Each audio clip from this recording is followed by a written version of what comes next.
तो साथियों FR जनवरी 26 का जिन्होंने पेपर दे दिया है, ठीक है, और जो अभी मई 26 में पेपर देंगे उनके लिए ये सेशन बहुत ही जरूरी है।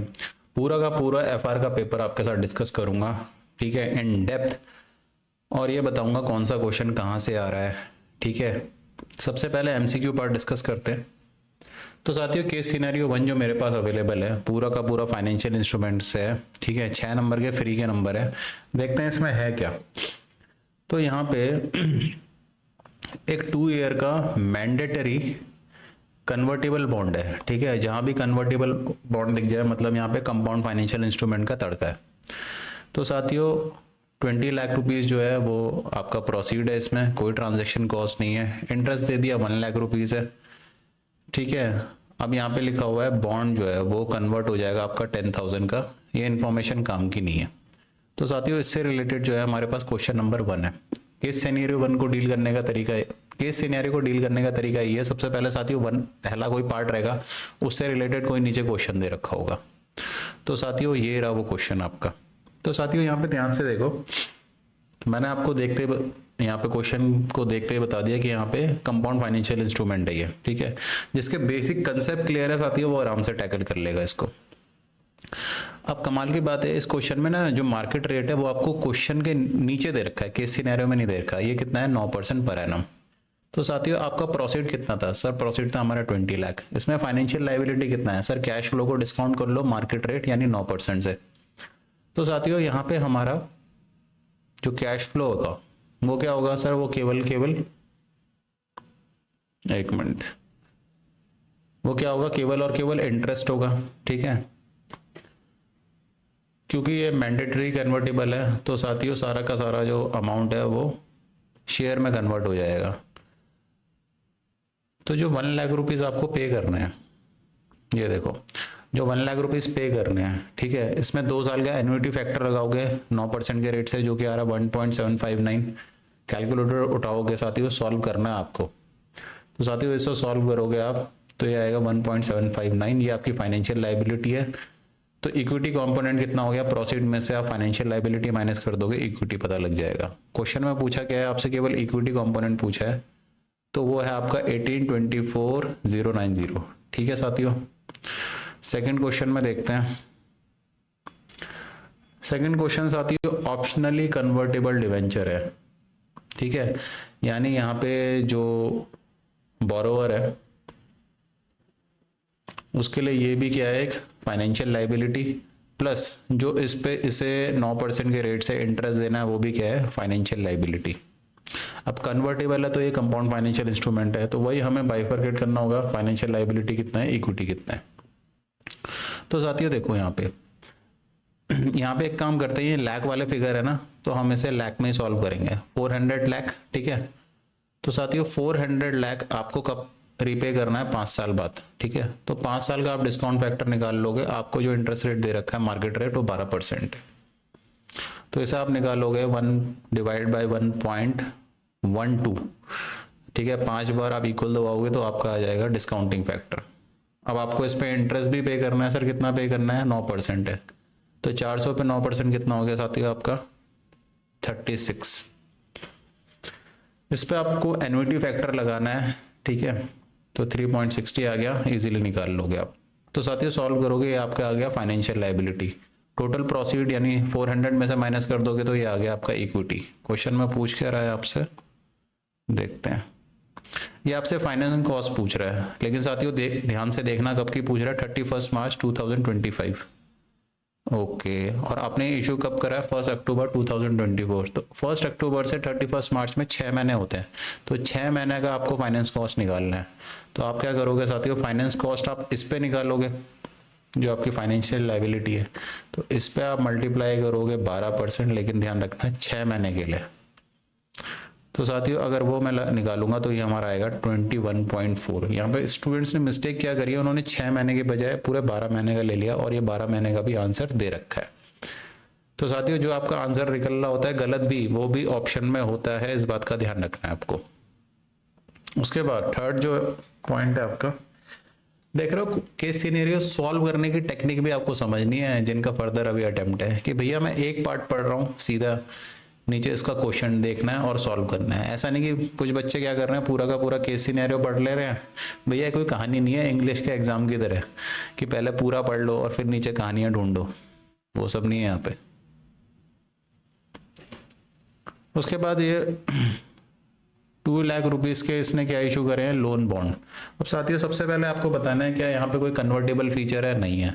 तो क्या साथियों कंपाउंड फाइनेंशियल इंस्ट्रूमेंट है, आंसर इज नो। तो यहाँ पे साथियों ट्रांजैक्शन प्राइस ही आपका क्या बन जाता है, फेयर वैल्यू। और अगर कोई ट्रांजैक्शन कॉस्ट है तो वो भी आप माइनस कर लोगे। तो फाइनली आपका जो फेयर वैल्यू बन जाएगा वो 2 लाख माइनस 8,000 ये बन जाएगा 1,92,000। ठीक है, इसमें इंटरेस्ट लगा दोगे आप मार्केट रेट, जो कि 8% क्वेश्चन में दे रखा है। हमेशा आपको मार्केट रेट क्वेश्चन में दे रखा होगा। तो ये आ गया हमारा साथियों इंटरेस्ट। ठीक है, अब उस पे जो कैश फ्लो है वो कितने होंगे साथियों, 2 लाख पे 5% यानी 10,000 का कैश फ्लो होगा। तो आपका क्लोजिंग बैलेंस यहाँ आ जाएगा। क्वेश्चन पूछ क्या रहा है आपसे, 1 अप्रैल 2023 को ही आपने लोन बॉन्ड इशू करे थे, और क्वेश्चन पूछ रहा है आपसे 31 मार्च 2025 यानी सेकेंड ईयर की बात कर रहा है आपसे। ध्यान से देखना है, 1 अप्रैल 23 में इशू करे हैं और 31 मार्च 25 में आपसे क्या पूछ रहा है कि फाइनेंस कॉस्ट क्या होगी, यानी सेकेंड ईयर की बात कर रहा है। तो साथियों यहाँ देखो, ये एलईटी आपको बनाना था। कई बच्चे क्या करते हैं, एलईटी नहीं बनाते। मैं साथियों आपसे क्लास में भी बोलता हूँ एलईटी बना लिया करो। तो पहले साल का आपने ये बना लिया, दूसरे साल का ये आपका फाइनेंस कॉस्ट है 15,789। ठीक है, तो यहाँ पे आपका बी आंसर है। ठीक है, तो सारे अपने आंसर टैली कर लो। और मेरे हिसाब से तो 6 नंबर फ्री के थे। फाइनेंशियल इंस्ट्रूमेंट में आपको हमेशा बोलता हूँ साथियों बहुत इंपॉर्टेंट है। अगर मैं आपको अपने कंसेप्ट नोट्स में भी दिखाऊं तो साथियों मैंने जो फाइनेंशियल इंस्ट्रूमेंट डाल रखा है वो सबसे इंपॉर्टेंट कैटेगरी में डाल रखा है। यहाँ पे मैं आपको दिखाता हूँ। सबसे पहला जो टॉपिक मैं कराता हूँ क्लास में वो फाइनेंशियल इंस्ट्रूमेंट ही कराता हूँ, क्योंकि साथियों पूरे एफआर की जान है ये। ठीक है, और रियल लाइफ में भी जान है।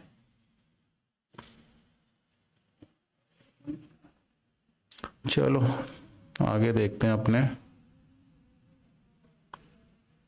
अगला केस सिनेरियो। यहाँ पे साथियों यहाँ पे क्या कह रहा है, तो यहाँ पे स्टार लिमिटेड है, वो मीडिएटर एक्ट कर रहा है, यानी वो ब्रोकर है। ठीक है, बिटवीन लेसी एंड लेसर होते हैं ना प्रॉपर्टी डीलर, ये वही है।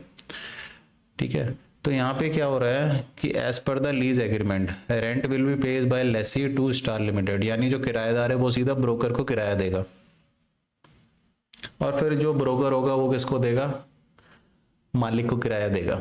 तो यहाँ पे क्वेश्चन क्या कह रहा है वो देख लेते हैं। क्वेश्चन नंबर 4 है साथियों, इससे रिलेटेड, लीज से रिलेटेड। तो यहाँ पे जो ब्रोकर है साथियों वो अपने कैश फ्लो स्टेटमेंट में इस कैश फ्लो को कैसे दिखाएगा, ग्रॉस बेसिस पे कि पहले टोटल जो कैश इनफ्लो आया वो दिखाएगा और कैश आउटफ्लो अलग से दिखाएगा, या नेट बेसिस पे दिखा सकता है। तो एज पर इंड AS 7 में एक परमिशन दे रखी है कि भैया ऐसे ट्रांजैक्शन को जहाँ पे कि ब्रोकर इन्वॉल्व होता है वो नेट बेसिस पे दिखा सकता है। तो उसकी मर्जी है, मे बी, ऐसा कोई मैंडेटरी नहीं है, करना ही करना है। तो यहाँ पे सी आंसर है। बहुत से बच्चे यहाँ डी मार्क करके आए हैं और बहुत से बच्चों को तो ये पता ही नहीं था। अगला जो क्वेश्चन है साथियों, सेकंड पॉइंट पे आ जाओ। ठीक है, इस क्वेश्चन में क्या है कि 1 अप्रैल 24 को एक मशीन लिए 110 लाख की, लाइफ 10 ईयर है, रेजिडुअल वैल्यू इसकी 10 लाख है। तो साथियों 110 लाख की ली थी आपने, डेप्रिसिएशन आराम से निकाल लोगे सर 10 आएगा। कैसे आएगा साथियों, कैलकुलेशन यहाँ दिखा रखी है। तो 31 मार्च 25 को इसकी कैरिंग अमाउंट आ गई 100। ठीक है, फिर ये कह रहा है 31 मार्च 25 को एक इम्पेयरमेंट टेस्ट हुआ है और इसका fair value less cost to sell आपको 82 दे रखा है और वैल्यू इन यूज आपको 72 दे रखा है। तो रिकवरेबल अमाउंट दोनों में से जो हायर है उसे ऑप्ट करोगे। तो यहाँ पे साथियों आप 82 ले लोगे। तो कैरिंग अमाउंट 100 है, रिकवरेबल अमाउंट 82 है। तो यहाँ पे इम्पेयरमेंट लॉस हो रहा है कितने का, 18 का। ठीक है, तो इससे रिलेटेड क्वेश्चन नंबर 5 है। क्वेश्चन नंबर 5 में देखते हैं ये रहा। तो साथियों इम्पेयरमेंट लॉस तो हमने 18 निकाल लिया। ठीक है, लेकिन ये दो जगह है 18, तो आपको अगेन कुछ फर्दर क्वेश्चन पूछ रहा है। हाँ सर, इम्पेयरमेंट लॉस के साथ ये आपसे पूछ रहा है कि डेप्रिसिएशन कितना लगेगा, लेकिन साथ में ध्यान देना यहाँ पे ये कह रहा है अब रेजिडुअल वैल्यू कितनी है इसकी, 1 लाख। पहले भी 1 लाख की थी, यहां देखो साथियों, अब इसकी जो कैरिंग अमाउंट है वो कितनी है साथियों, 82। तो 82 पे आप 82 कैरिंग अमाउंट है, और जो इसका रेजिडुअल वैल्यू है 1 लाख, और जो इसकी लाइफ बची है साथियों अब वो 9 साल बची है। तो अकॉर्डिंगली डेप्रीशिएशन निकालोगे 9 लाख आ रहा है। देखो यहाँ पे 9 लाख का डेप्रीशिएशन दे रखा है आपको। ये दे रखा ठीक है साथियों, तो बहुत ही इजी था, मेरे ख्याल में कोई दिक्कत आई नहीं होगी। अगला क्वेश्चन थर्ड, ठीक है, क्या क्या कह रहा है आपसे। ठीक है साथियों, तो ये कोई सॉफ्टवेयर प्रोडक्ट बना रहे हैं, ठीक है, ठीक है, तो कोई इंटेंजिबल आइटम बना रहे हैं। तो इसमें हमने इंडेस 38 में कंसेप्ट पढ़ा हुआ है कि साथियों जब हम कोई चीज़ परचेज करते हैं तो किस किस आइटम को कैपिटलाइज करना है और किसको नहीं करना है, उससे रिलेटेड एक क्वेश्चन है। तो साथियों यहाँ पे मैं आपको बताऊँ, परचेज प्राइस कैपिटलाइज होगा, ठीक है, फिर डायरेक्ट एम्प्लॉय कॉस्ट ये भी आपका कैपिटलाइज होगा फॉर फुल फाइनेंशियल ईयर, यानी 12 महीने का खर्चा दे रखा है। हमें देखना है ये जो सॉफ्टवेयर बनाया जा रहा है कब से कब तक बनाया जा रहा है। तो यहाँ पे ध्यान से देखोगे, ये 1 अप्रैल से 31 दिसंबर यानी 9 महीने के लिए बनाया जा रहा है, और ये आपको फुल ईयर का दे रखा है, तो इसे भी 9 महीने के लिए निकालोगे, ये 2700 कैपिटलाइज करोगे, बाकी पीएल में जाएगा। फिर टेस्टिंग कॉस्ट ये भी आपका कैपिटलाइज होता है। फिर अदर कॉस्ट जो डायरेक्टली रिलेटेड है ये भी आपका कैपिटलाइज होगा, लेकिन इसमें से 15 लाख एब नॉर्मल है तो इसे माइनस कर लेना। प्रोफेशनल फीस सर आपका कैपिटलाइज होता है। Cost of training provided to sales staff sir PL में जाएगा, कॉस्ट ऑफ मार्केटिंग पीएल में जाएगा, एडमिन पीएल में जाएगा, इसलिए क्रॉस में है। कुछ नहीं करना साथियों, इन सबको ऐड करना है, आपका आंसर आ जाएगा। और कुछ है इसमें, और कुछ नहीं है। क्वेश्चन नंबर 5, क्वेश्चन नंबर 5 नहीं है सर, ये कौन सा है, क्वेश्चन नंबर 5 जो बार लिख दिया। ये क्वेश्चन नंबर 6 है साथियों, आप सॉल्व करोगे आपका 11895 आएगा, ठीक है, ये क्वेश्चन नंबर 6 था आपका, ठीक है।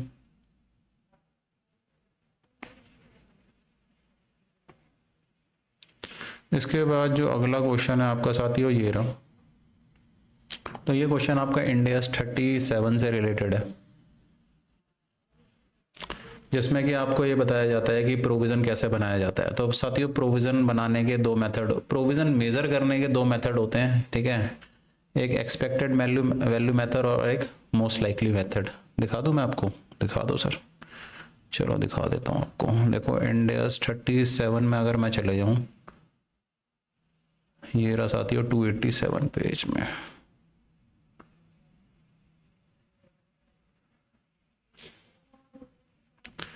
यहाँ पे अगर मैं आपको दिखाऊं साथियों, ये रहा। तो साथियों जब आप प्रोविजन को मेजर करते हो तो 2 मेथड होते हैं आपके, एक एक्सपेक्टेड वैल्यू मेथड और एक मोस्ट लाइकली मेथड, ठीक है। तो मोस्ट लाइकली मेथड में 2 ही प्रोबेबिलिटी होती है, हाँ या ना, और एक्सपेक्टेड वैल्यू मेथड में आप वेटेड एवरेज अमाउंट लेते हो, ठीक है। तो साथियों मैंने कंसेप्ट नोट्स ऐसे बना रखे हैं कि हर बच्चा इसे वो पढ़ के जाता है, ठीक है, इतने प्यार से बना रखे हैं। तो साथियों यहाँ पे कंपनी पे एम्प्लॉय ने कोई केस फाइल कर रखा है, कितने केसेस हैं, 28 केसेस हैं, ठीक है, और केस हारने की प्रोबेबिलिटी 60% है और जीतने की 40% है। तो यहाँ पे मोस्ट लाइकली अप्रोच यूज हो रही है, क्या ये 2 ही आउटकम है, या तो जीतेंगे या तो हारेंगे। अब हारने की प्रोबेबिलिटी ज़्यादा है, तो मैंने कहा था अगर 50% से ज़्यादा लग रहा है कि पैसा जाएगा तो साथियों प्रोविज़न बनेगा, तो सीधे 2 लाख का बनेगा एक केसेस पे, यहाँ पर केसेस लिखा हुआ है, तो 2 लाख इंटू 28 करोगे, और फाइल्ड बाय कस्टमर यहाँ पे 12 केस है, यहाँ पे भी हारने के चांसेस 70% है, तो प्रोविज़न बनेगा 1 लाख का एक केस पे और 12 केसेस हैं, ठीक है। यहाँ पे फाइल्ड बाय वेंडर जिसके लूज होने के चांसेस ये साथियों 50% है, तो मोर देन 50% होना चाहिए तभी प्रोविजन बनता है। दिखा दूं सर ये आपको मैं, देखो सर यहाँ पे लिखा हुआ है,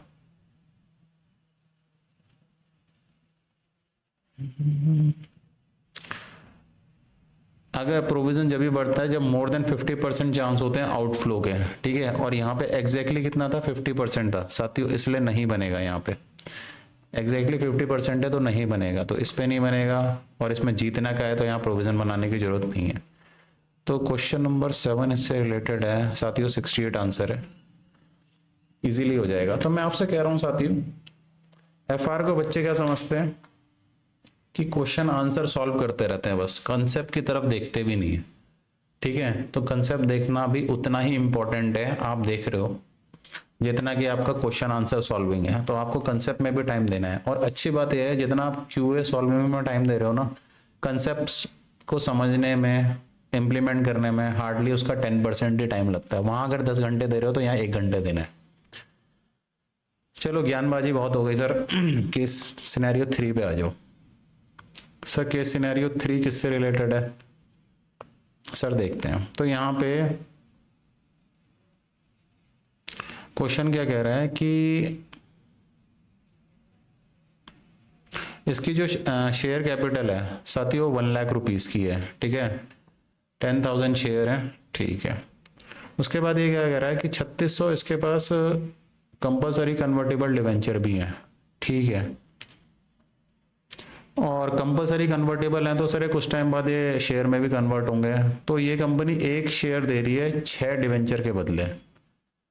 तो मुझे बताओ 3600 के बदले कितने डिवेंचर मिलेंगे? 3600 डिवाइडेड बाय 6 यानी 600 शेयर मिलेंगे। अब साथियों यहाँ पे ध्यान देने वाली बात क्या है, सबसे पहले क्वेश्चन देख लेते हैं। तो इससे रिलेटेड जो हमारा क्वेश्चन है वो है क्वेश्चन नंबर 8। तो ये साथियों हमारा इंडेक्स 33 से क्वेश्चन है, और बहुत ही आसान क्वेश्चन है। ये कह रहा है क्वेश्चन कि जब आप ईपीएस कैलकुलेट करोगे तो सर डिनोमिनेटर में आप weighted average number of share रखते हो, तो सर क्या कितना शेयर का कितने शेयर रखोगे आप? तो साथियों अगर मैं यहाँ पे आपको ले जाऊं, ध्यान से देखो, ये ईपीएस कैलकुलेट कब कर रहा है ये भी थोड़ा सा देख लेते हैं। 31 मार्च 25 को ये कैलकुलेट कर रहा है, ठीक है।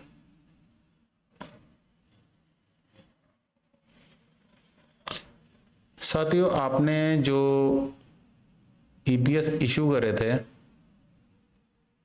पहले 10,000 की बात कर लेते हैं। तो वो ईपीएस आपसे बेसिक भी पूछ रहा है और डाइल्यूटेड भी पूछ रहा है।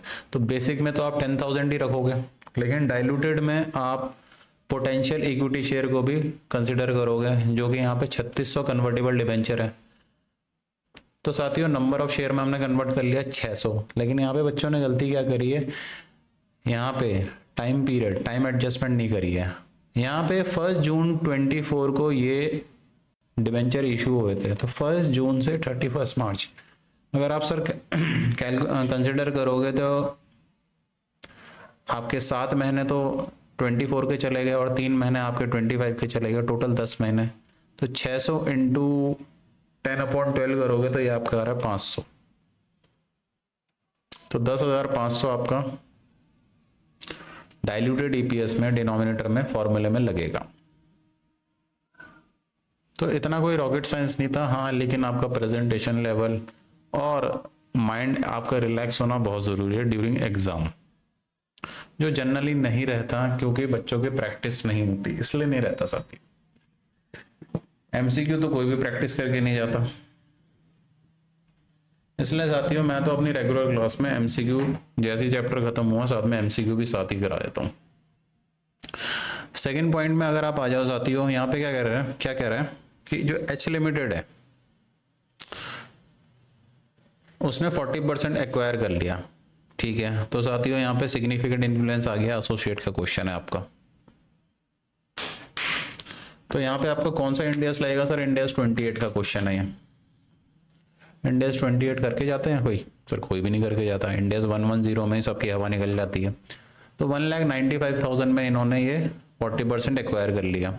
अब सर इसकी जो फेयर वैल्यू है वो 4 रह गया। तो साथियों अगर हमें गुडविल निकालना हो तो हम क्या करते हैं, जो पीसी है उसे हम कंपेयर करते हैं 40% of fair value of net identifiable asset. तो 4 लाख का 40% निकालोगे 1.6 लाख आएगा। तो PC minus 40% of fair value of NIA compare करोगे तो आपका आ जाएगा 0.35 गुडविल। तो साथियों गुडविल आपसे जरूर पूछा होगा, इसमें क्वेश्चन नंबर 9 है। गुडविल पूछ लिया इसने कि जब हमने इन्वेस्टमेंट करा एसोसिएट में तो गुडविल कितना आ रहा है? सर ये आ रहा है 35,000। उसके बाद यहाँ पे इसने ये भी लिखा है कि जहाँ इन्वेस्ट करा है उसने प्रॉफिट कमाया 80,000 का और OCI में 20,000 है। अब साथियों हमें ये निकालना है कि जो इन्वेस्टमेंट है उसकी एंड में रिपोर्टिंग डेट में उसकी वैल्यू क्या है। तो वैल्यू क्या होगी सर, 1.95 लाख जो हमने पैसा लगाया प्लस जो उसका प्रॉफिट है उसमें हमारा 40% आ जाएगा।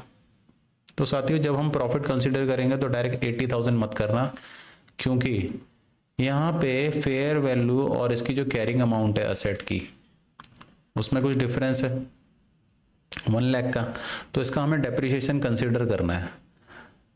तो 1 लाख और इसकी लाइफ आपको दे रखी होगी 10 ईयर। ये जो डिफरेंस आ रहा है कैरिंग अमाउंट और फेयर वैल्यू में ये किसी असेट की वजह से आ रहा है जिसकी लाइफ है 10 ईयर। तो साथियों इसमें डेप्रिसिएशन कंसीडर होगा। तो 80,000 में से आप 10,000 जो है डेप्रिसिएशन माइनस करोगे और इसका 40% लोगे। बच्चों ने यही ब्लंडर करा है, ठीक है। उन्होंने सीधे क्या करा है 80,000 का 40% ले लिया और यहाँ पे जो OCI में 20,000 है इसका तो लोगे 40%। इस पार्ट को आप सॉल्व करोगे तो आपका आंसर आ जाएगा आराम से। कौन सा क्वेश्चन है ये, क्वेश्चन 9 क्वेश्चन 10 है साथियों। देखो share of H limited in the profit and, तो साथियों पहले तो ये आपका प्रॉफिट में कितना आ जाएगा, वही 80,000 माइनस 10,000 70,000, 70,000 का 4% 40% और 20,000 का 40%, ये आ गया यहाँ पे, ठीक है। फिर इसने H लिमिटेड का जो है इन्वेस्टमेंट अमाउंट जो है एंड में पूछा है, तो ये भी आप सॉल्व करोगे, वहां दिखा दिया मैंने 2.31, ये आ जाएगा। उसके बाद आपका कौन सा क्वेश्चन बचा है इसमें, ठीक है साथियों, ये आपका इंडेस 34 का क्वेश्चन है। तो इंडेस 34 के क्वेश्चन में क्या था कि इसकी एडवर्टाइजमेंट कॉस्ट है 30 लाख की, ठीक है। सिंगल बुलेट पेमेंट में पे इन्होंने करी है 1 अगस्त 24 को और 40 लाख रुपए इन्होंने सेल्स स्टाफ को पे करे हैं, ठीक है, जिसमें से कि 8 लाख जो है वो इस क्वार्टर से रिलेटेड है। तो सर ये 8 लाख तो क्वार्टर का दिखेगा और ये बोनस जो एडवर्टाइजमेंट कॉस्ट है मान लो ये इसी क्वार्टर की है, तो साथियों 30 लाख फुल दिखा देना और 8 लाख इसके दिखा देना बोनस के। ये इसमें डी वाला पॉइंट आपका आंसर रहेगा। तो आई अज्यूम साथियों यहाँ तक आप सभी का करेक्ट रहा होगा जिसने पेपर दिया है और जिसका अपकमिंग एग्जाम है उसको यहाँ तक की बात समझ में आ रही होगी। मैं कोशिश कर रहा हूँ कि साथियों डिटेल में आपको बताऊं सारे के सारे MCQ। क्वेश्चन नंबर 13 पे अगर आप आ जाओ तो यहाँ पे क्या कह रहे हैं,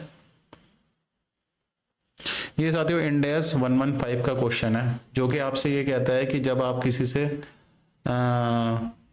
नॉन मॉनेटरी कंसिडरेशन लेते हो, ठीक है, तो जो आप ले रहे हो उसकी फेयर वैल्यू ही आपका कंसिडरेशन रेवेन्यू बनेगा। तो यहाँ पे साथियों fair value of bottle supply bye A limited, fair value of bottle supplied by B limited, concept मैंने आपको बता दिया है, तो इसमें पार्ट A है आपका, ठीक है। अब इसे कुछ बच्चों ने इंडेस 16 से कंपेयर कर लिया तो वहाँ खेल गया, क्योंकि इंडेस 115 में और इंडेस 16 का जो कंसेप्ट है वो दोनों वाइस वर्सा है, ठीक है। ये क्लास के वक्त भी मैंने आपको बताया था। फिर क्वेश्चन नंबर 14 RTP जो जनवरी 26 का एकदम कॉपी है, कुछ नहीं करना था साथियों। इसमें आपने क्या करा है, आपके पास एक रिसीवेबल है 10 लाख मिलियन का और ये डॉलर में पड़ा हुआ है, ठीक है। और यहाँ पे आपको डॉलर पर पाउंड का रेट दे रखा है 1.45 पर डॉलर। तो AFM में जिसने फॉरेक्स पढ़ रखा है साथियों वो इस क्वेश्चन को आराम से कर लेगा। आपको कुछ नहीं करना था साथियों। ये जो 10 लाख है आपके, अगर 31 मई 2024 को इसको कन्वर्ट करो आप, तो यहाँ पे देखो मैं आपको दिखा भी देता हूँ। डॉलर आपके पास 10 लाख रिसीवेबल है ना, डॉलर 10 लाख। अब साथियों अगर आपको इसे पाउंड में कन्वर्ट करना है, क्योंकि आंसर जो है आपसे पाउंड में मांग रहा है, पाउंड में कन्वर्ट करने के लिए ये डॉलर है, ठीक है, और रेट भी आपको किस में दे रखा है, डॉलर पर पाउंड में। तो ये डिवाइड होगा, कई बच्चे इसे मल्टीप्लाई कर रहे थे, डॉलर 1.45 पर पाउंड, ठीक है। इसे आप कंपेयर करोगे यहाँ से, क्लोजिंग डेट को क्या रेट है $1.82 पर पाउंड।